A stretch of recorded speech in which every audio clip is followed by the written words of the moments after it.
anyway, just an update on the phones. Probably the last time you'll ever hear me talk about the phones in a meeting setting, which is, believe me, makes nobody happier than me. I'm tired of talking about the phones. But at any rate, the phones are done. All right. So the last step in our phones being done are home phones. So I know a few of you guys have said, "Hey, I'm interested in that," and we kind of put you off because we wanted to make sure we got Claremont, Covina, and Redlands and all the offices basically dialed in. We have all of those offices dialed in. I've been to several of their meetings now, and I haven't heard anybody come to me recently anyway and say, "Hey, we have a phone problem," whether it's a static problem or drop calls. We get them occasionally, but nothing on mass volume. So anyway, our phone system is done, which means that probably within, what, Brian, the next few weeks, we could potentially start to. By the way, there's only 3 or 4 of you that have said you want a phone at your home. So if we only have 3 or 4 of you, Brian may be able to start deploying. I've already got some of them programmed. I just need to give them, like Debbie. I've got hers done in the Delgados. Okay. All right. Well, if you're interested in that, shoot me an email. Come see Brian, and we'll get you set up. But anyway, they're done. They're working really good. We're pretty happy, and away we go. Just a reminder. We're trying to do a little bit better job updating the calendar. We are going to start kind of our series of training starting in October. So if you're interested in some of those are repeats, but we're going to be doing the listing presentations and all that sort of stuff. Whatever that is, an 18 series thing. And then Norm is going to be doing some of his contract college stuff starting in October. So we'll have anywhere from 1 to 2 days a week of training. Some of it is repetitive, I get that, so if you've already seen it or you just want to watch the video, that's fine. But anyway, we'll be doing live trainings on Thursdays, and we may actually do some training on Tuesdays as well, depending on what Norm's schedule is. Portals are still there. Anybody using the portals? 1, 2, 3? Wow, okay, good, that's 4. That's 4 more than I thought. Good. So let's go, okay, good. Okay, on the monthly sales awards, I've got, I'm going to have to defer a couple of things because, again, I would have normally done this last night and I just was in no mood to do it and I didn't get up early enough to do it this morning. So on the listing sides, well, by the way, let's just take an informal survey. Who had a good listing month in the month of, wait a minute, July, because we're a couple months back. Okay? Okay, so nobody's claiming a good month for July, so nobody's disappointed that you're not going to get the top lister for the month of July? Okay, then we probably won't have a top lister for the month of July. How about August? Did anybody have a steaming August? Team Linda Kugel over here, Shelly's hands up. Anybody else do great listing-wise in August? Okay, that actually feels right. Because if I look at the numbers that come in every day, we run the hot sheet every day, and as we all know, maybe we will spend a lot of time talking about inventory levels today, but the listed inventory is dreadfully down. Who ran Moreno Valley in the last day or two? What is it? Somebody give it to me. 155 yesterday. 155. Hey, that's up. It was 144 last Thursday. Market's high. What is that? That's an 8% increase in inventory. Woo! So at any rate, 7 3/4. The 7 3/4%. Thanks, Mike. Mike is the mathematician. All right. So at any rate, obviously we need listings. For those of you that are getting listings, whether they're short sales or others, money in the bank, baby. I'm telling you. I know they're hard, but you know, capturing that listing inventory is where it's at. Okay, so I will go back, I will circle back and take a look at specifically Shelly for her August listings, because it sounds like she's the only one who's willing to jump out and say, I think I got it. So, anyway, on the sales side, for July, Mr. Michael Boab, Polskamp. Really? Well, I do one deal? You did one deal, and I'm going to give you this wonderful elite brochure that is redeemable for a plaque, which you can pick up. And a burrito. And that's redeemable for a plaque, which we will get ready for here in the next couple of days. So, anyway, congratulations, Michael. Top sales for July. And for August was our former sales manager and rock star, Shelly Linda Kugel. So, I need another brochure. Give me your brochure there. Hey, I'll give her mine. Excellent. And a yogurt. Oh. With no spoon. So Yeah. All right. Shelly did better than that. At any rate, actually, Mike and Shelly had pretty good Mike had a great July, and Shelley had an even better August as far as closings were concerned. And I think we made a mistake. The Delgados got aced out of a sales award, I think, for May. So there'll be some adjustments going back. There's more yogurt. Give him another yogurt. Get a yogurt to the Team Delgado. So, at any rate. By the way, that's my leg. Right That's there. your, yeah, that is Shelley. She posed for that, actually. Absolutely. So, anyhow. Is that a high school picture? August actually, overall, for all of the offices for August was a pretty good month closing-wise. It wasn't great, but you know, as far as the year goes, it wasn't too shabby. The listings are really been the big challenge. I mean, if we go back and we look at listings taken over the last, you know, couple 3 months, and it's obvious. I mean, inventory is what it is. But that's just been the big challenge. So I don't have any magic bullets for you guys, other than, you know, anything that you're doing that you're getting any sort of success on the listing side. Whether you're working notice of defaults, and I know the short sale sellers just don't seem to be engaged. You know, if you've got the bank accounts, there's just not a lot of inventory coming there. And I know Dwayne's picking up a couple. I'm picking up a couple. Diane's not here. I don't know if she's picked up anything recently. But there just needless to say that inventory is not there. Along the line of the listing, and we're going to kind of talk about this a little bit with the market data. Matter of fact, let's just pull it up right now. I didn't have time to copy it onto my screen, so let me run to the PowerPoint rather. Let me pull this up here real quick. What am I looking for?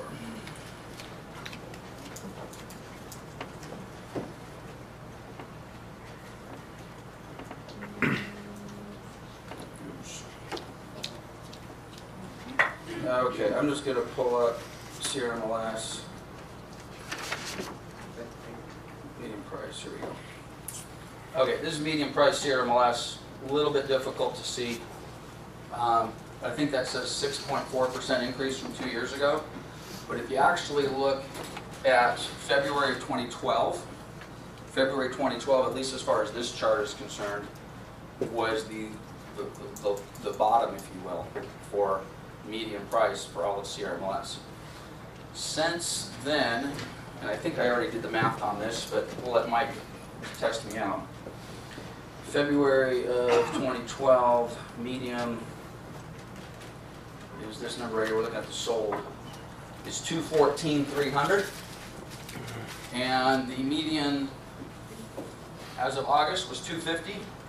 So by my calculations, that's about $35,000 higher than it was 5-6 months ago, and that represents, what is that, 14% increase in property values in CRMLS in, how many months is that? 5 months? 6 months? 6 months. If you look at some of these other areas, we're seeing the exact same thing.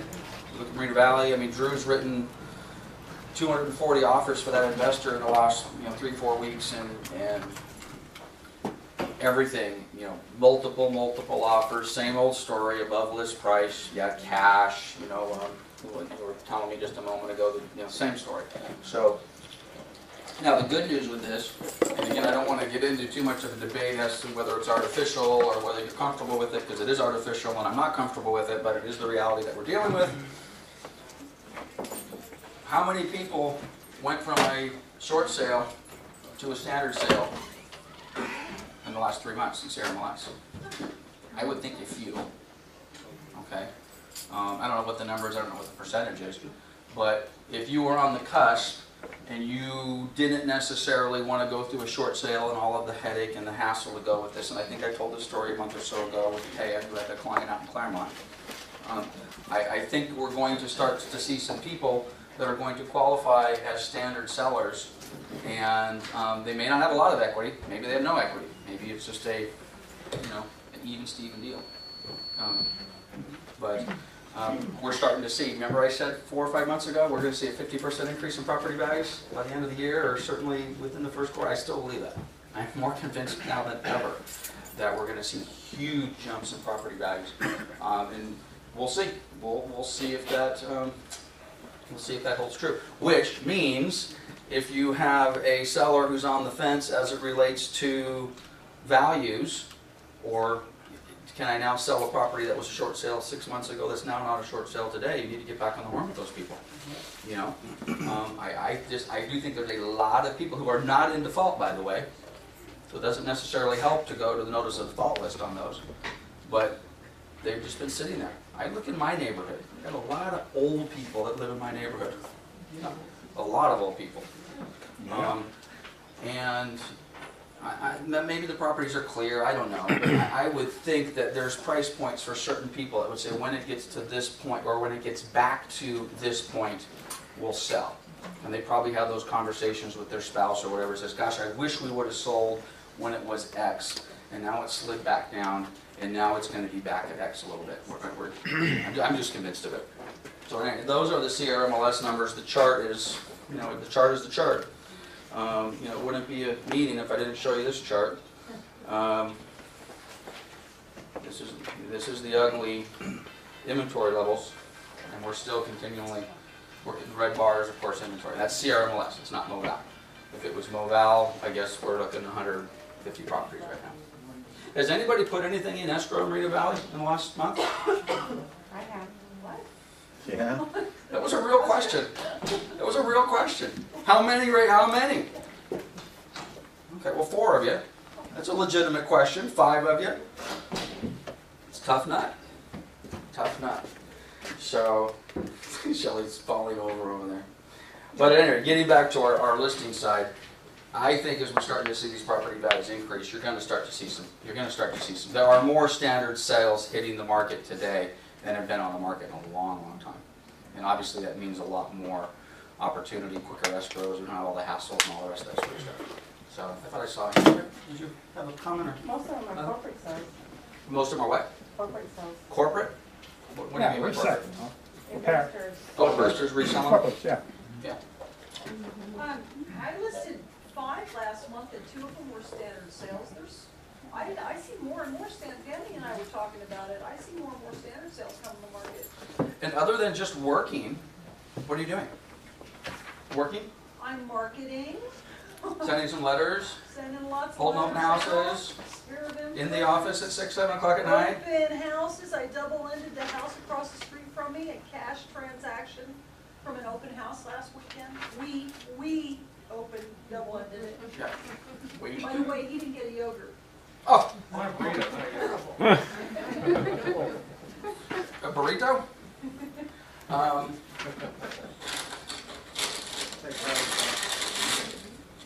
think we got one. All right. But, you know, and I kind of say this with a little bit of a tone in my voice. Who's been in the office recently and have not seen Team Linda Kugel in the office? Okay, 2 of you. Because I'm in the office sporadically. I'm in the office sometimes early, I'm in the office sometimes late, I'm in the office sometimes here on the weekend, and I'm here and there. And I got to tell you, there are only a handful of agents in this office that are consistently in the office early, late, weekends, you know, running into open house signs.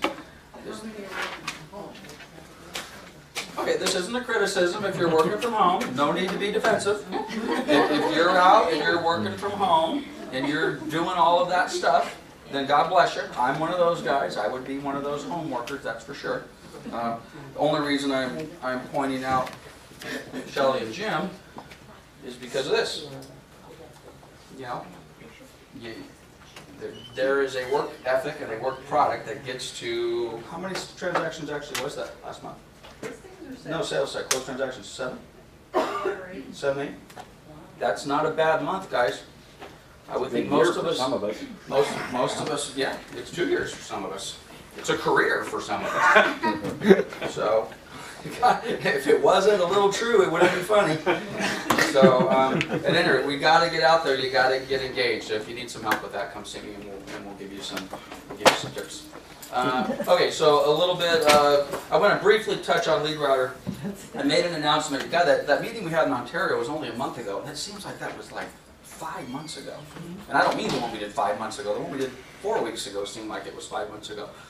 I am making some changes to lead router.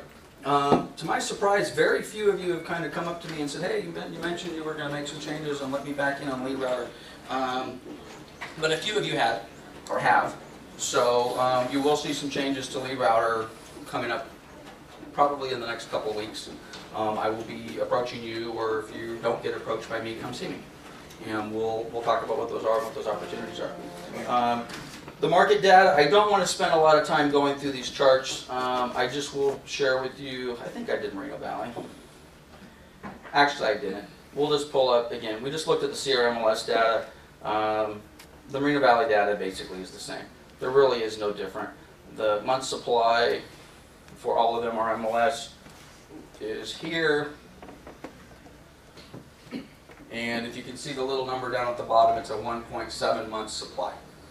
The chart to the right translates into a 1.7 month supply, whereas 2 years ago it was a 7 month supply, and about a year ago it was a 5.2 month supply.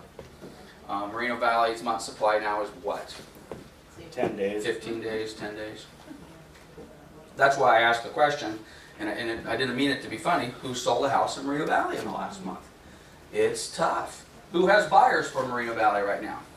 Good. Now that's what I would expect. We all have buyers that want to buy properties in the city, but getting that offer accepted is a challenge.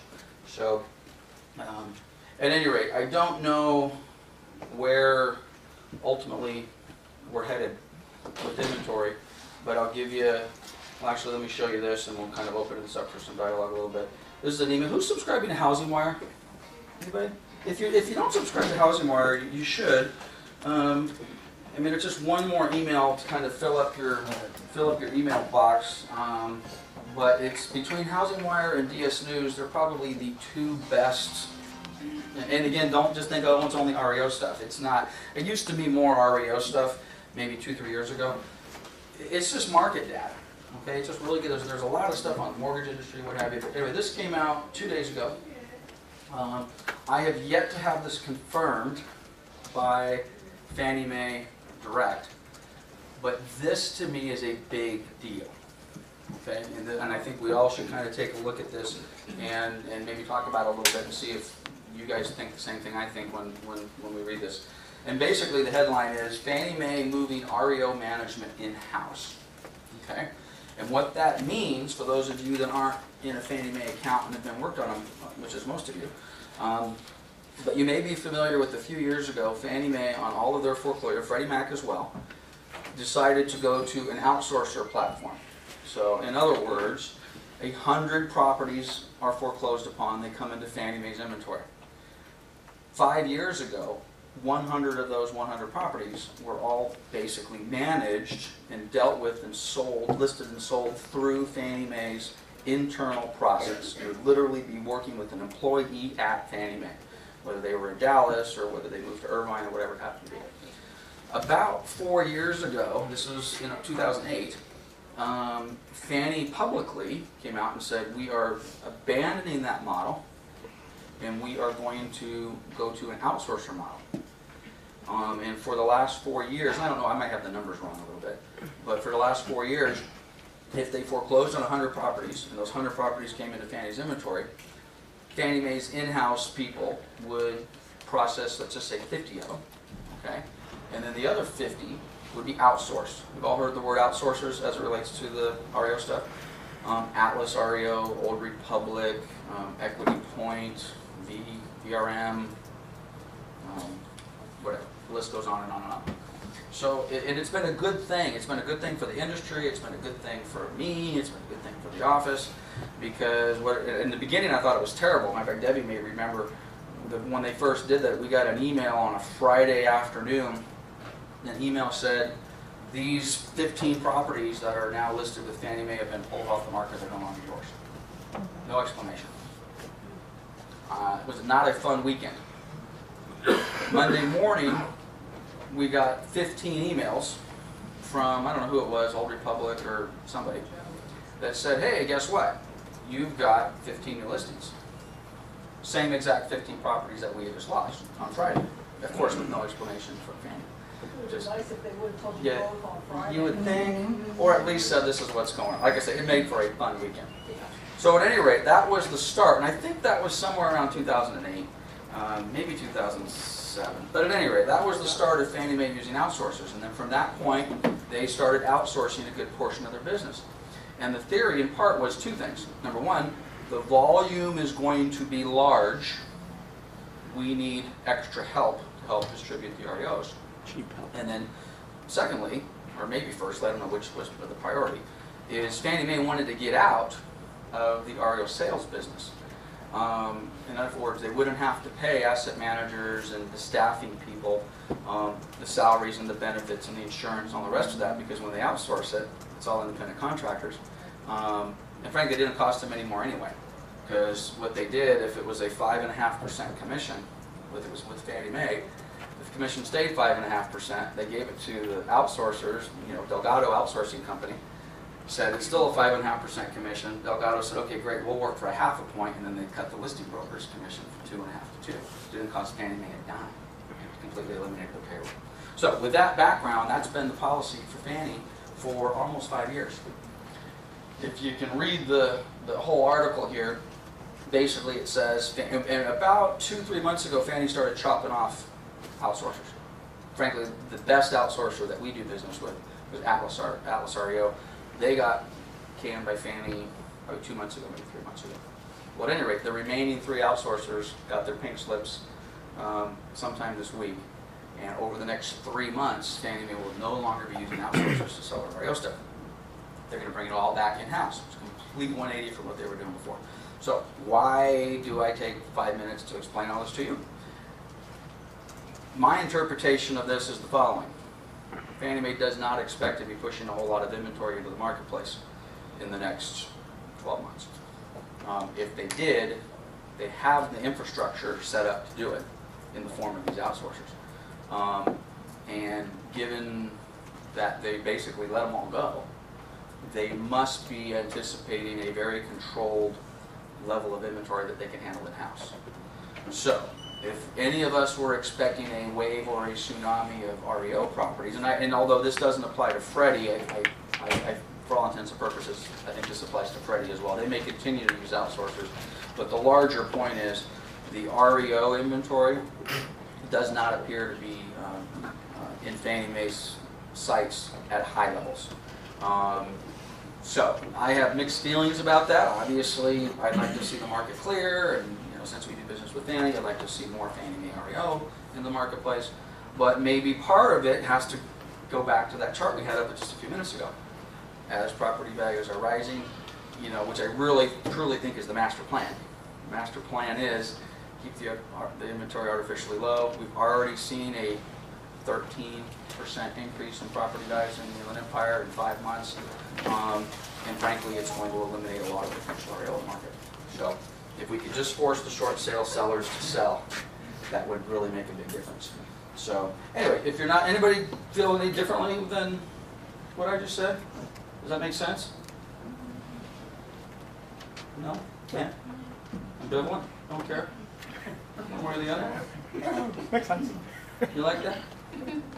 Okay. Like I said, I didn't pull the Marina Valley numbers, so I'm just going to skip through this. Want to talk? Anybody else got anything else, market data wise? Are we awake? Just a little bit. Okay. I want to talk to you about something a little bit new. I've talked to 2 or 3 of you about this already. Who's heard of SkySlope? One? Did you hear about it before I talked to you about it? Who has ever used at this office or another office or currently on your own any sort of transaction management platform to manage your files? Nobody. One. Okay. Has anybody ever heard of like Track My File? Yeah. Or Sure Close? Or there's a couple other big ones out there. Well, this is what we're doing. We have been testing this product internally with kind of management and staff for the last couple of weeks. We probably have about another week of testing on the management staff level. And then I am going to solicit probably no more than 5 agents in this office I've already talked to 2 of you, I think. I know I talked to Shelley, and Mike, I think you and I talked, and might have been one other. But if you are interested in being a beta tester for this program, let me know. And I'm hoping that by October 1st, our 5 interested beta testers will throw you on the system. We'll let you play with it for about a month. Hopefully we'll work out any bugs, or if our beta testers come back and say the program stinks, we hate it, then we may scrap it and just go to something else. But my goal is to get some beta testers on this by October 1, and then hopefully by November 1, roll it out to the entire office. So for those of you that are scratching your head and saying, well, Lance, that sounds great, but I don't know what you're talking about. Does anybody not know what I'm talking about? Everybody gets it? How can you get it? I haven't even told you what it is. You can't get it. Transaction management. It's transaction management. Well, let me give you just a 4-minute. I think I already have this saved somewhere. The gist of it is we are trying to get rid of all of our paper files. Who loves the paper files? Who loves the checklist? Who loves to take the file and then give it to Anna at close of escrow? And it's complete, it's not complete. Robin is the only one.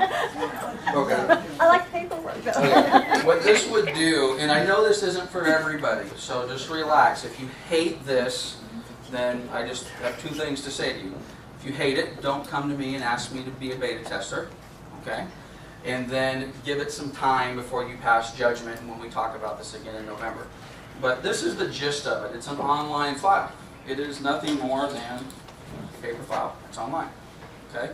I've got a couple dummy transactions in here, and I'll just. Anna, did you chop that one up, or is it? I'm still doing Is that. there anything that's chopped up on it? Nothing wrong. Files are too big. Okay. I'll show you one that I've created. This is just a dummy property I made. 1234 Main Street, Moreno Valley, yada yada yada.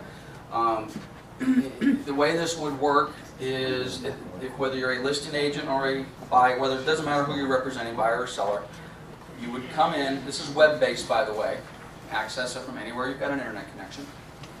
You would come into the program, you would put in, and you have your own username and login so it knows who you are and it's secure to you. The only people that can see what's in your file are you and sales manager or an administrator, okay? Or if you had an assistant or a team member or something like that, I don't know if we can have unique logins or whether you would share your login if you were a team, but you can't have multiple logins, whatever.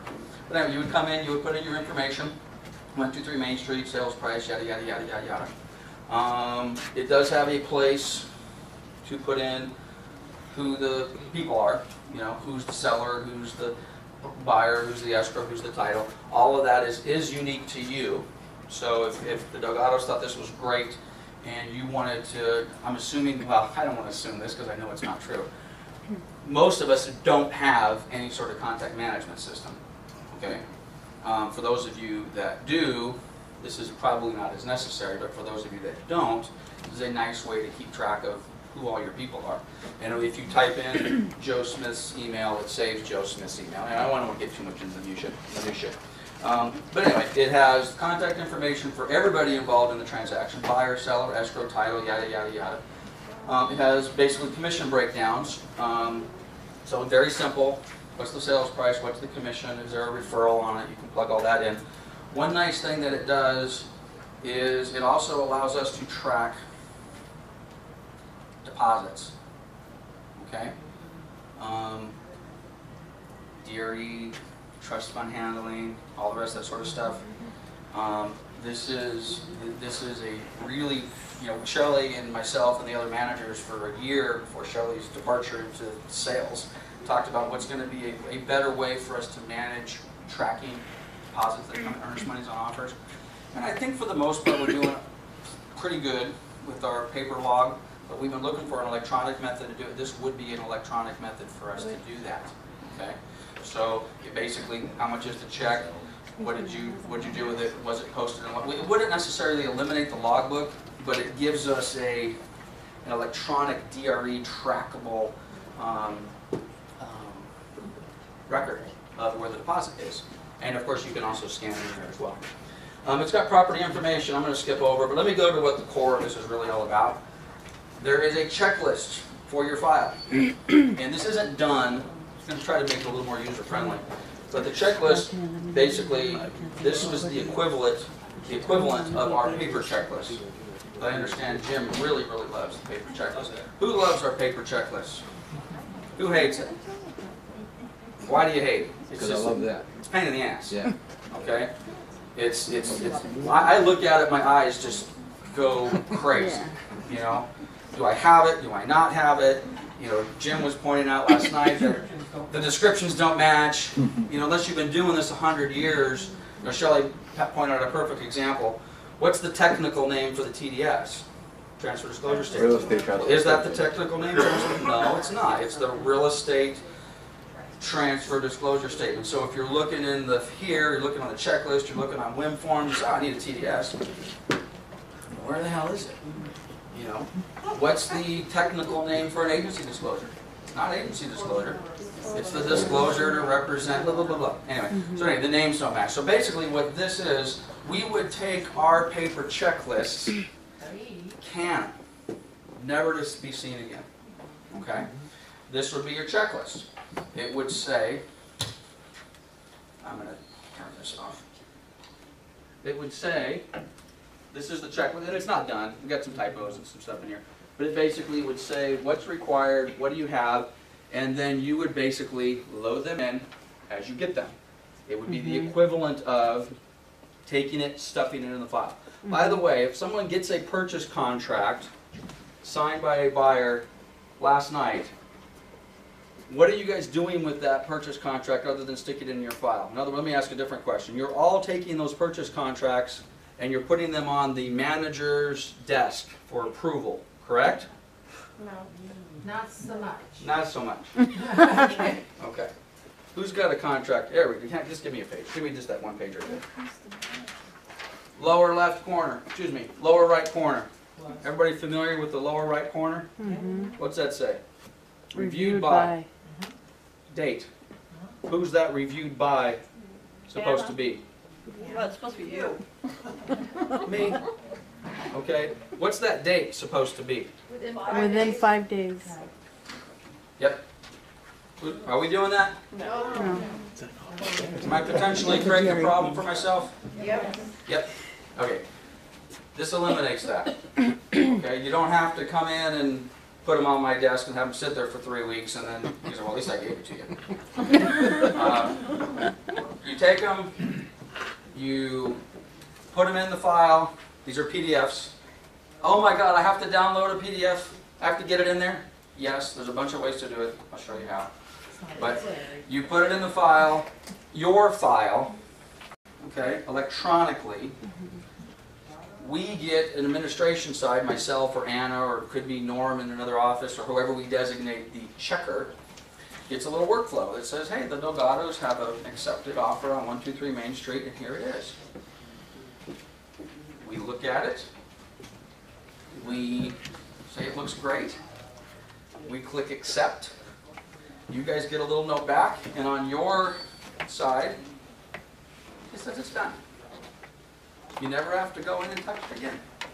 The RPA is completed. Your checklist is done. Okay? And then you go down to the next one, the next one, the next one. Or let's suppose we review the art. Who has ever had a file turned back to them for a problem? Now, the fact that I don't see any hands going up scares the hell out of me, because if I was reviewing your files, I can guarantee you I probably would turn back every single file, including my own, for a problem. Something's wrong with every one of your files. I don't care how good you are. If we really want to look, there's an initial that's missing, there's something that's wrong. No? We're all perfect? Okay, well this is the deal. We go up here, if you don't like it, there's something missing, we just click a little box that says, hey, you missed an initial on page 6 of the contract. You get a little alert back that says, oh, we missed page 6. You get page 6 initial, you put it back in the system, and then we click accept. So in theory, by the time escrow is ready to close, this entire checklist is done. Okay? Or there's a possibility, some of these things say required, don't get hung up on that. But some of them will say required. You know, an RPA, of course, would be required on most of our, probably pretty hard to close an escrow without an RPA. But if they're not required or you don't need them, you can just send a little note that says, hey, I don't need this. This wasn't done. This was waived. Whatever it happens to be, and then we just accept it. So in theory, at the end of the escrow closing, you upload a HUD-1, you give the check to Anna or to Lily, it's done. And we are completely 100% in compliance with the area. Now the nice part for you guys is you don't need a paper file anymore. I don't know who's carrying paper files with them, but if you like that, you certainly can continue to have that. But otherwise, you can track 100% of your stuff as long as you have an internet connection. 100%. And you can email out of here, you can forward out of here. And let me show you another thing that's kind of cool. They're one of many things that this does, but let me give you a quick example. This is, I think some of you will go pretty cool. Hopefully all of you will go pretty cool. I've just set up a test for this particular property. And by the way, before I show this to you, let me kind of tie this in here a little bit. Every time you put a property in the system assigns a unique email to that property. So this is my dummy property, 1234 Main Street, Marina Valley. As soon as I put that in the system assigned it an email, Main 1234. Apparently it likes a 5-digit address, so it added a 2 to the end of it. But anyway, it gave it a Main 12342 at skyslope.com. The reason it's done that is that email is tied to this file. So this is the deal. Let's pretend that I am a listing agent, and let's pretend that I have an email that has come in from a buyer's agent. Let's do this a little differently. Let's actually go to my email box, see if there's a real example in here. I'm looking for... What's that? You want to be a beta tester? We have a victim. Yes, you have another one. We have a beta tester. We have 2 beta testers. Let's see what this is. I think this is just a counteroffer. Okay. This is a counteroffer that came in. Let's pretend for a moment that this email came in from Kevin Nicholson on a property counteroffer at Cobalt Circle in wherever city that is. Let's pretend that's 123 Main Street. I now have a counteroffer that's come in on that property. I want to get this in my file. I forward this email to, I have this set up a little differently, so say, why am I forwarding it to Ryan? The only reason I'm forwarding it to Ryan, Ryan works at Skyslope, and I just put, for example purposes, I put my 123 Main Street as an example. Okay, so what I did is I got an email with one of the items on my checklist that I need to get in my file, right? I just took that email and I forwarded it to 1 Main Street at Skyslope, and I don't know exactly how quickly this works in real time. We're going to find out in a minute. When I go to my Documents tab, I'm now back in Skyslope. I go to my Documents tab. There it is. Now, in Skyslope, in the file, is the counteroffer I just forwarded from the agent who sent me the counteroffer, and it's sitting right there. Now, I can take this right now and I can load it into counteroffer number 1. Okay. Now, we know what's even better? Now, this part would be really cool. I don't think we're going to get a lot of buy-in on this from the other side. But let's just suppose that you are a super, super strong agent. And you're on, Stephen and I is on the other side. And we know how Stephen is, right? So we say, Stephen, this is the deal. You want to do business with me? Stephen said, yeah. You want your offer to get accepted? Yeah. And I'll tell you what. I'll recommend your offer for acceptance to the seller. I'm just going to ask you one little favor. Every time we correspond on this file, I want you to do it via email. Which is probably what we're all doing anyway, right? Okay, all of our paperwork's being done by email anyway. But every time you send me an email, lance@pioneerrealestate.com, with a counter, a disclosure, a termite inspection, whatever it happens to be, do me a favor and CC it to Main 12342 at skyslope.com. Or you tell your buyer or your seller, every time you send me something, you can send it to me directly, but I want you to CC it to your address at skyslope.com. Guess what happens? That email automatically takes whatever they've sent you in that PDF and drops it right in the file for you. You never have to touch these files again. And the beautiful part about this, I would think almost 100% of the files I'm working on, the documents are coming to us in the form of emails. If it's not 100%, it's 90. Okay. Everybody agree with that? I thought you'd never ask. Let me show you another one. Are you guys ready for this? Let me go back. I'm going to send another email to Ryan. I want to see you put it where it belongs. We'll do that too. Actually, I kind of begged off on that one because I'm not sure I remember exactly how to do that. Let me, oops, what did I do here? Yeah. Okay. We're going to put another file in here. And, okay, let's pretend for a moment. Let's just grab this one.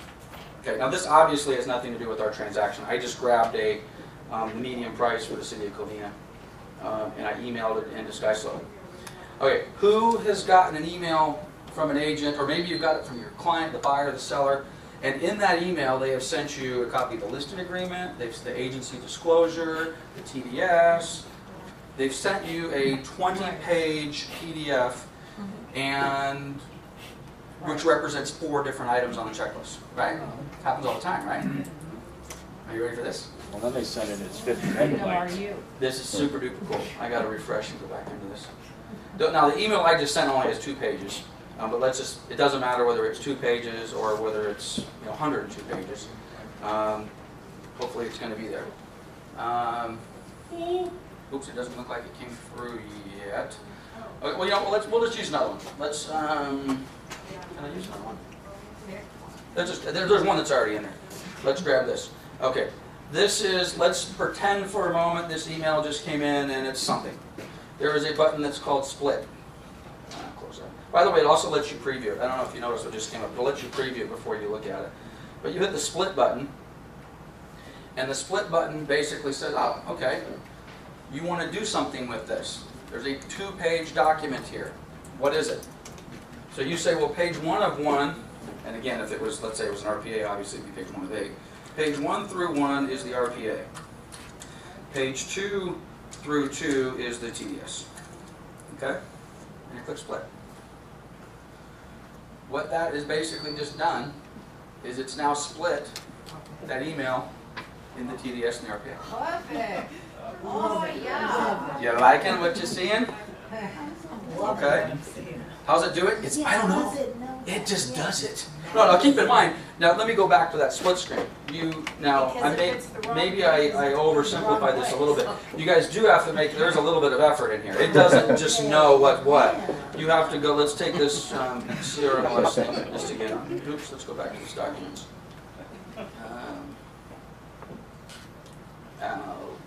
Okay, here's the one. Here's the email that I actually just sent in. Let me click the split button again. Okay. Now again, it's a 2-page document. There is a preview thing over here. It does seem to have a little bit. I got to talk to the developers. It seems to have a little challenge with this is that form this should have the bars on it. I don't know why it's a red box. It should have the bars on it. But you can scroll through. It's okay. Well, that looks like page 1 of the RPA, and that looks like page 2 of the RPA, and you have to scroll through. So you do have to go through and take a look. Okay, what am I looking at? Okay, well, the first 3 pages are this. Page 4, 5, 6, 7, 8 are this. And then you just scroll through, and as you do that, you label it over here. Okay? Which, by the way, you guys have to do anyway. Right? Because right now, what are you doing with that 80-page PDF? You're printing it out. You're putting it in the file. You're checking it off on your checklist. You either do it as you go or you do it at the end. Right? And then what happens if you have a partially signed TDS? Okay? Or there's a mistake. Hey, this Mr. signed it, but Mrs. didn't sign it. Now, how many TDSs, who has items in their file that have 6 copies basically of the same thing? Right? And finally, the 6th one is the one that's fully executed. Do you love that? No. It's a pain in the butt. Right? Well, with this, you can upload incomplete copy 1, incomplete copy 2, incomplete copy 3, and then when you finally get fully executed one, you just put it in and you label it fully executed TDS. Okay? Because technically, let's take an RPA for example. When you have a signed contract and it's incomplete, and then when you get the one that is complete, are you supposed to throw away the incompleted one? Or are you supposed to keep it in the file? You're supposed to keep it in the file. Okay? Do we all do that? Turn the tape off. You know, I don't do that. You know? Otherwise, our files are already this thing. If we kept in the 6 versions of the, of the fully executed contract, 5 of which are not fully executed, our files would be this thing. But at any rate, with this, it doesn't matter. You can just upload it into the box, and then all 5 of them are there. DRE's happy, I'm happy, brokers are, the compliance issues are happy, and it's all said and done. Okay, now somebody asked me, how do I get this into the file? Okay, this is the one. This is the one that we said. Oh, now I know how to do it. Let me close this. Okay, this is what you do. You now have some document, and by the way, you can do this as you go. So we have a bunch of documents in here that we've loaded. Now I decide, hey, I'm going to work on 123 Main Street file. Let me go to my checklist. Hey, I think I have, let's just pretend one of those things I loaded was the escrow. Actually, I said TDS, didn't I? Mm-hmm. I labeled one of them TDS. Let's go down to the, there it is, transfer disclosure statement. Attach. I click attach. It takes me to my documents. I click on the one that I labeled TDS. There it is. I can look at it. Is that really the TDS? Oh, there it is. Click assign. Okay. I think I got to close these pop-ups. Oh, apparently not. And now I go back to my checklist. It tells me that my transfer disclosure statement is pending approval from the manager. Now I'm logged in as the manager, so let's say Teresa's sitting at the computer and she's doing this, and she just logged it in. On your screen, it says pending approval. Okay. Now it comes to me. I look at it. Paperwork's done. I accept it. Now on your screen, in real time, it says completed. It's done. No more checklists. No more, do I have the TDS? Do I not have the TDS? Do I have the fully executed TDS? It's done. So as you're getting close to your close of escrow, or getting close to day 17 when you're supposed to have all your disclosures done, you can go in and say, oh, hey, wait a minute, I'm missing this and this and this and this and this. Or you can say, I got it all. Look, the only thing I'm missing is a HUD 1. Okay? Or, let me give you another example. Let's go to, what did I label that other one? What did I call it? Well, it doesn't matter. Let's just pretend I've got an agency disclosure. I'm going to click attach. I've got my agency disclosure. Let's just call this Claremont Plus. Let's just pretend that says agency disclosure. I click assign, and I come down here. It's pending. Let's suppose there's something wrong with it. So whoever your manager is comes in and says, there's something wrong. Oops. Hopefully we give you a little better description of what that is. But if we tell you there's something wrong, the notes go in the notes section. And this looks a little funky on my screen. And we reject it. Oops. $1 million question. Okay. Any cost to us? No. No cost to you guys, by the way.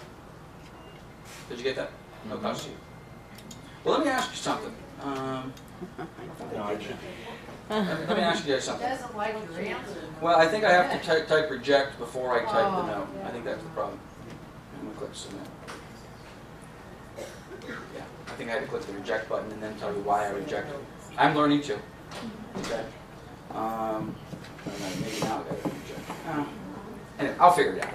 But Debbie asked, what are we going to charge you guys for this? I'm not going to charge you a dime for it. No. Unless you don't use it. I like that. Unless what? You don't use it? Unless you Unless you don't don't use use it. it. Huh. Now, I was really, I wasn't going to have this conversation today. I was just going to Keep bringing them up. kind of flow it. This is my thought. There's two reasons. There's one reason why I want this. Number one, I like to have a broker's license. I like my broker's license. okay? And I think you guys, I've said this before to a few, who has their broker's license in this room? Who's thought about getting their broker's license in this room? Okay. For all of you that are thinking about getting your broker's license, and many of you, because over the years I've had people come to me and they say, hey Lance, I'm thinking about getting my broker's license, and I don't freak out about that. I'm not the type that says, don't do that, because I'm fearful that you're going to go out and open your own shop and I'm going to lose you, and then you're going to want a higher commission split because now you're a broker, and you know, I will say, you know what, God bless you. If that's what you want to do, I think it's a great thing. It will not hurt you in any way, shape, or form. And I got to tell you, in a lot of ways, I really like it. And I would love nothing more than to have 180 agents in our office that are all brokers. Yep. Why would I want that? Because it eliminates your liability. This is the deal. Debbie is not a broker. Stephen is. Steve Browers is. Debbie makes a mistake on a file. It rises to the level of DRE's attention. DRE calls me, comes into the office. This is DRE. They walk right past Debbie. They don't even look at her. They don't want to talk to her. They have no interest in talking to her, and they walk right into my office and say, broker? Debbie screwed up. Who's responsible for Debbie's failures in this case? Me, 100%. Steve Browers is a broker. Steve makes the exact same mistake. It rises to the level of DRE. DRE comes into the office. They walk right past me. Good afternoon, Mr. Martin. Office looks nice today. Where's Mr. Browers at? And DRE is all over your ass. Yeah, but you're still a broker. Doesn't matter. If you as a broker fail on your transaction, DRE comes to you, not to me. Give my broker's license. Okay? So for those of you that have a broker's license, you may consider rescinding that now and going back to the salesperson license. But in all seriousness, the liability is huge. I'm responsible to run a tight ship. This helps me run a tight ship. So for that reason alone, I should just make it mandatory across the offices, period, and just say, hey, you got to use it.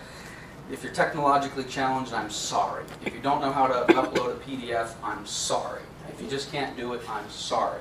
I got to tell you, honestly, getting to the cost issue, the program's pretty cheap. I mean, it's costing me some money, but it's, in the scheme of things, it's fairly inexpensive. I'm not going to charge you guys for it. The thought was, and there's been a lot of discussion put into this, let's just suppose for a minute, Diane, I can't use it. I'm going to say, okay. And I might not say this for everybody, by the way. There's some people, Diane may come in and say, I can't use it, and I say, well, take your license and go somewhere else. You know, because you have to use it. Or Diane may come to me and say, I'm not going to use it. I say, okay, that's fine, I'm not going to be happy about it, but I'm going to charge you $50 for every file you close that you don't use it. Because somebody else has to. Or maybe $100 for every file you close that you don't use it. Charge $295 and then they'll use the transaction coordinator. Or maybe $295. I don't know. That'll But solve if the you problem. use the system, by the way, just based upon the last half hour, love it, hate it?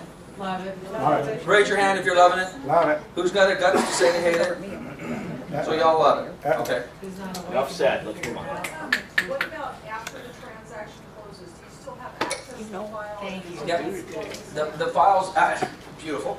Yes, the short, and actually you have access for them too long.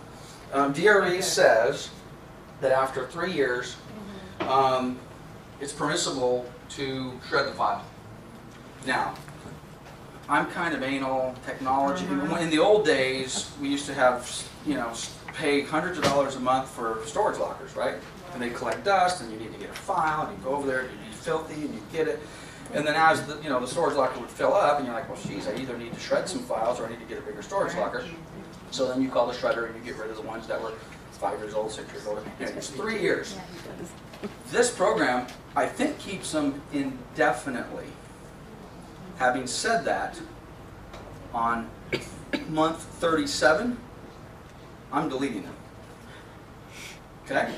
Because if we get sued on month 37, permissibly, we're allowed to shred those documents. If I don't have the documents, my liability changes dramatically. Drastically. And that too. It's drastic and dramatic. So, having said that, and this is the case right now, we have electronically, I have files going back for 20 years. Yep. Oops, turn the tape off. If I was to get sued, the statute of limitations on most of those is gone, but if I was to get sued, for example, on a file that closed 4.5 years ago, and assuming that's still within the statute, and I have that file electronically, I have to turn that over. No statute of limitations on fraud. On fraud. Thank you. Yeah, Thank you. no. You hear that? Yep. So at any rate, the files are accessible to you guys for basically for 3 years. And then of course, if you want it, I mean, you can, when you're done, this is another cool thing. This isn't new technology. This has been around a long time. At the end, you can zip up like a closing CD for your client and say, hey, here's all your stuff. You can do that for yourself. You know, you can say at the end of the year, if you want to put your 107 closings on one CD and pop them in there and say, hey, this is my 2012 closings, here they are. And if you want to hang on to those for 20 years, that's up to you. But at least for the 3-year window, you can go in anytime you want. And it, it happens all the time. A seller calls you around tax time, right? You get those calls in April. Oh, I need my closing statement. I'm in front of my tax guy. What do you do? Well, you can go in here. You can grab it. You can email it right out of the program too, by the way. You don't even have to pull it into your own. You can grab, and I don't know how to do it. Someone asked me to do it. But you can say, here's the HUD one. Email it straight out to your client right from the system. Slick, slick, slick. So. Cool, very Like it? cool. Like it. Sweet, and there's a lot more stuff it does, but that's basically the gist of it. So this is the deal. Well, raise your hand if you want to be a beta tester. I do. Just because there's 5 hands up doesn't mean you have to stop raising your hand. Okay, I thought you were all going to raise your hand. All right. Well, at any rate, I will pick out 5 of you. Frankly, October 1. This is what I want to do. I don't want to just throw you into the program and have you. By the way, it's got 24/7 help and all sorts of crazy stuff. But for the 5 of you that volunteer and are selected, we'll do kind of what we just did, only a little bit more in depth. Give you guys an opportunity to play with it. I really want feedback. This doesn't work, Lance. Okay, because I don't want to. Like it doesn't work through Internet Explorer and it only Right. works through Firefox. Whatever, that type of stuff.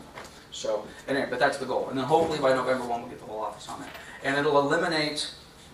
Look it down and see that stack. Yeah, you have to see the floor.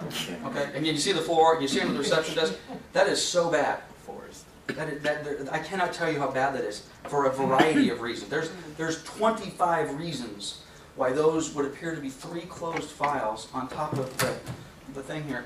There's probably someone's social security number in there. Yep. All right. Yeah, driver's license. There's all sorts of stuff in there that's just sitting there. And that's secure compared to some of the other stuff. Okay, anyway, that's going to go away quickly. Yeah. What about the rejected offers? Does this Yeah. program? Put it on there. Yeah. By the way, Is there a spot in the By the bottom? way, okay, you guys have written an offer. Right. It hasn't been accepted. What are you doing with it? You turning that in, getting approved? I'm turning it in. All of you? Yep. All of you? Yep. All the time? Yep. Not everybody. Okay, for those of you that are not everybody. saying yet, is there anybody who is not turning in rejected offers? Raise your hand. Be honest, of course. Most of you. 100%. Most of you are not turning in rejected offers. Well, this is how you turn in a rejected offer. You go in here, you create a file, you put in the RPA, you click offer has been rejected, file is closed. Finish. So you upload it even if it's not fully executed. Right. Correct. What you can do, and I don't know that I completely, I think I Okay, did you're it. the listing agent. Go to the bottom of this. If you're the listing agent and you've got 25 offers on this property that were rejected, is there a place to put assorted flora and Yes, fauna? this is what you're gonna do. And I don't know if this is, let me check this real quick. Where did I just did this yesterday. I forgot what I did with that. Who said it's incredible? You said incredible. I agree. More than incredible. It is incredible. It's absolutely incredible. I thought I did this yesterday. Can we, Lance, can you establish it for like an investor client that you end up with 8,000 rejected and just have that as the Yeah. You client? can, but let's pretend. Okay, let me show you something real quick. Let's pretend that you're the listing agent. By the way, there's a different side for the listing transaction. Well, let's pretend you're the listing agent. Oh, actually, there is 2 in here. Okay, this is my. I did this yesterday. Test 1 could be rejected offer 1. Test 2, rejected offer 2. Okay. Rejected offer 3, rejected offer 4, rejected offer 5, and then now you have finally the accepted one. offer under contract or accepted offer, number 20. Okay. Now, all these two PDFs are both in the RPA Okay. section. Okay? So at a later date, if someone called and said, hey, I need a copy of my rejected offer on 123 Main Street, and you're like, oh God, there was like 17 offers on that. Do I have number 12 for Mr. and Mrs. Smith? You click on this paper clip, it pulls up this, and all seven, assuming you've loaded them, all 17 of the PDFs are there. And then you just, and depending on how you label, like for example on our system, because Drew used to get thousands of offers a month, but we would label them Main Street, comma 123 dash buyer's name is Smith and agent's name is Jones. So we would label it the address Smith Jones, which to us meant Smith was the selling agent or the agent representing the buyer, and the buyer's name was Jones.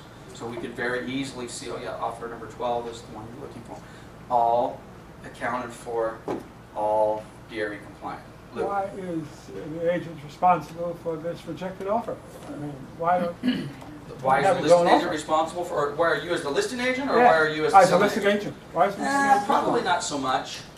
Probably not so much, but I mean, but if you want to have let's face it, if you get an offer right now on your listing, and ultimately it gets rejected, you keep it in the file, you throw it away, what do you do with it? Well, it's in file. Keep it in the file. Okay, well, it's in the file. It's done. Can you talk to that? And you just put a note on here that says this is rejected offer, and the manager just clicks approved, puts it away, and it's done. Okay. Now, let me just finish my thought on that. If you're representing the buyer, you damn well better have a copy of that rejected offer somewhere. Because now the buyer, there's a problem with you. You screwed up the way the offer was written. They file a complaint to the Department of Real Estate.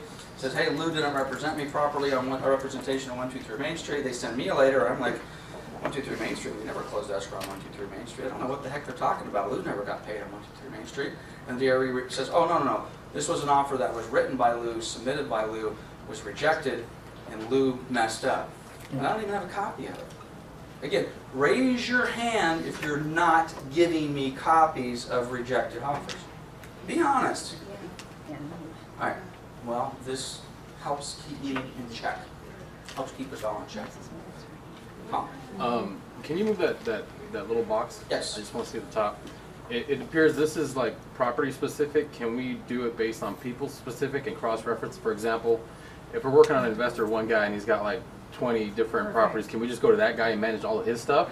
Or does it have to be set up per property? That's a great And then it question. just- I know that if you have your investor information, and let's suppose you got Under the 7 contacts offers. you're talking about? What's that? Under the contacts. Under the contacts, it will say, you type in John, it'll say, oh, John investor, and then these are the properties that he's working on. Okay. You do have to have separate files. Again, just think of it as a paper file. You have to have separate property files. But it'll for tell me, everything. it'll keep me on track on how many properties I I go for believe this one so, guy. and I may be, again, I thought I was doing so good, and now you got Sorry about that. Stumped Good him. question. I don't know. I promised I wasn't going to do this until I knew it inside and out. There's a dashboard associated with it. I think your guys' dashboard will look similar to mine, but it will basically tell you this is how many properties that you have scheduled to close this month based upon the close. Which, by the way, and I know how, because you guys are all so good at doing this, no more sales reports. Yeah. If you use this. Okay? Because what will end up happening is if you put in a new transaction, it assumes you made a sale. We now get a note that says, Shelley just made a sale. No sales report required. Okay? Which is going to help us tremendously. But anyway, this is your list. It'll say this is what you have scheduled to close. You've got active. I think this active means these are active. Is that task or active listings? You know, Anna? Active listings. I think this is active listings. Pending, we just set up a couple in here. And it'll tell you if your listings are set to expire, but then it'll also tell you what your tasks are. It'll say, let's suppose the broker sent you back 2 rejected items. You don't have to sit there and wait in front of the computer next time you log on. Cancel, there you go, cancel contracts. Reminder. It also works with digital signatures and all the rest of that. So, at any rate, I pretty much exhausted my knowledge of the program, so any more questions, I probably don't know. the Can you answer. ask How him do a you know? question? Can he add a tab to each transaction that says, rejected offers? Yeah. Yep, you can. And that way they're not in with the other RPA. This is that's what I was why we telling you. really want to have beta testers, Mhm. because what we want to do, Because I don't want to ever see him again. Just put him in there. possibly, Debbie just asked me if we could have, you could beta test sooner rather than later. How about now? 'Cause now we're Well, I'm locked in, getting ready right? to submit an offer today, Okay, and I love this. so if you want to have a activity that says RPA rejected, Yes, You can. a tab that says RPA rejected. and we're going to put that in the sales documentation, Yes. and we're going to click save. Okay, now the next question. Wait a minute. Let me make sure I know what I'm doing. Meow. I want to go to my back to list. I want to go down to my, which by the way, we're going to have different lists for different transactions. Right now, the only one you can't really see this down at the bottom. The only one we really have set up is traditional sale. Okay. Do we need a short sale addendum on a traditional sale? No. Do we need it on a short sale? Yeah. Yes. So when you open up your transaction, you're going to say it's a short sale, and then on the checklist we'll say I need the short sale addendum of this, whatever it happens to be. On the traditional sale, it won't be there. How about the FHA versus conventional or cash? We can separate all that out as well. And again, great stuff for the beta tester. But let's suppose what Diane said is we need to have additional items on the list. What did I do with my RPA rejected? I know you're making me nervous. I'm sorry. Oh, wait a minute, I have what I had here. Just a second here. Traditional sale. I'll go here. And I want to import a new item.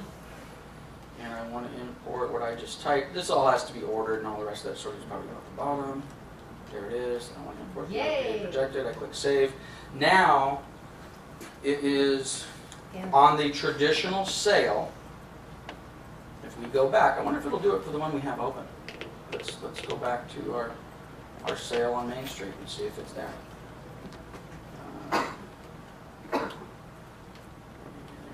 Main Street.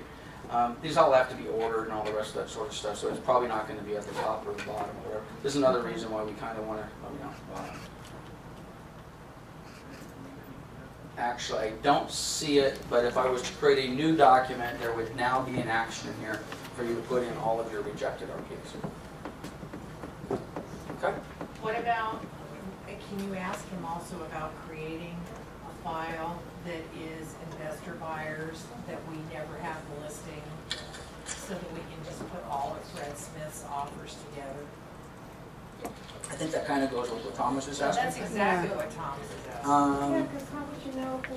Potentially. I mean, if you wanted to create You're talking about rejected offers?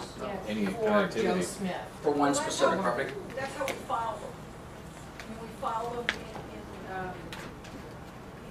we file them under rejected Diane Aronoff, Ed Smith. Or But not this way. if you're it's a not buyer. going to. Right. This way was it's separated gonna by be property. Every single one's gonna have a separate Which file. is still a pain if you're right. A separate property. And then that's We'll take a look at that. I'm sure there's a way to make that work. Because then when you go back a year later and there's a question about the offer that you wrote, she's gonna remember she wrote 15 offers for Ed Smith.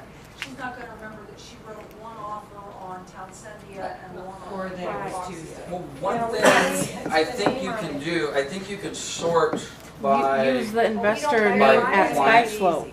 I get you. Let me just go over here really quick and see.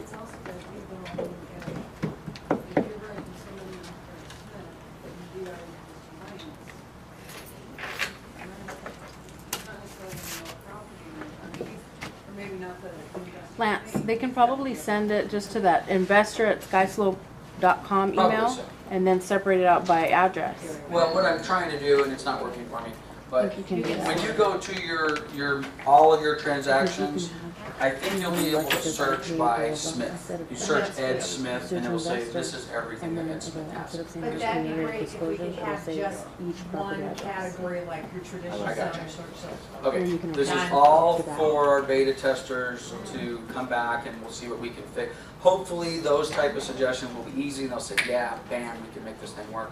I'm sure there'll be one or two that we're going to be like, they can't do it that way and we'll have to figure it out. The beta testers need to realize that there might be a little bit of frustration because some of the people don't work the way they want, but that's the reason we're doing beta testing. Amen. Amen. And I got to tell you, I've played with a lot of these programs before. I've seen a lot of them. This, so far, is the most user-friendly, the most intuitive, and it seems to be fairly easy for, I think, for lack of a better description, the lowest common denominator of technical agent skills. And it's pretty slick. And it's what you do right now. It's like you're Well- manually redoing the. Well, for the most part, I mean, I don't know how you guys are managing your own stuff, but I would imagine so many of our documents are coming into us electronically and you're printing them and sticking them in the file. I mean, that printing and sticking in the file is done. Yep. And again, Shelley and Jim are going, I don't know if this is a secret or not, but they're going to Hawaii, I think, in a day or two. If you needed to get to a file real quick, no big deal. Pop up the laptop at the pole, pull it up, email out the TDS, you're done. And it's even better than that. I mean, if you want to be a freak like me and you want to work at the pool, as you're checking your emails, forward them into 123 Main Street at Skyslope, and they're all sitting there waiting for you when they get back. And then when you get back on Monday, all of those documents that came in during the week are just sitting there waiting for you to put in the appropriate When you box. don't have your laptop with you, you can just actually go there, because I put them in documents, and if I don't have my laptop, I can't get it. There you go. Yeah, but if you use Dropbox, you can. Okay. All right, it sounds like we could go on. You can use your smartphones too. Yeah, yeah. Right? I mean, who's getting emails on their smartphones? Okay, you get the email. Which, by the way, I want to thank. We got a huge response on the email I sent out, and very timely response from most of us. What? Oops. No, we did. We got very good response on the email I sent out the other day that says, "Hey, I need a quick reply." Frankly, to my surprise, probably 30% of our agents replied back before midnight, which really shocked me. Yeah. No. So, but at any rate, if you're working with a smartphone, super duper slick, and there's probably, I don't know, there's probably even an app that you can basically log into the system through your smartphone. Okay, again, we could go on for hours. I really wasn't expecting to spend this much time, but I'm glad we did because I'm hearing good stuff. And I was, not that I was concerned that you guys were going to hate it, but I'm just glad you don't hate it. Okay, I just want to, what do I got in here? Okay, just two, three things and we're done. Again, I want to continue to thank everybody in this office that is supporting Summer. She's doing a great job. She had a fantastic month of August. September started off fairly slow, but we're gonna, you're gonna have a good end of the month? She's not done yet. Okay, sounds like Diane's gonna, hi Summer, we're talking about you. So, at any rate, guys, it helps. That's all I can say. It helps keep the power on and pay the rent and all the rest of the sort of stuff. So again, thank you very, very much. We're not going to do our property management training today. I apologize. So for those of you that were expecting to hang around to do some property management training after the sales meeting, we'll probably do it next week. I'll send you out an email if you're interested. We've had between 5 and 10 or 12 of you that have been showing up for that. But not today. I've got some stuff to do. And last but not least, did anybody want to shoot a video today? Okay, if you want to shoot a video, because I've said at the end of every sales meeting, we'll set up the green screen and we'll shoot videos. If anybody wants to shoot a video of any sort today, come let me know. We'll set up the green screen and we'll be available to shoot the video between now and 5 o'clock. If not, that's fine. But that's going to be a standing invitation at the end of every sales meeting. So I've seen the hands jump up. But if you're interested in doing that, let me know. We'll take 1 or 2 questions if you got it, otherwise let's get out of here. Anybody?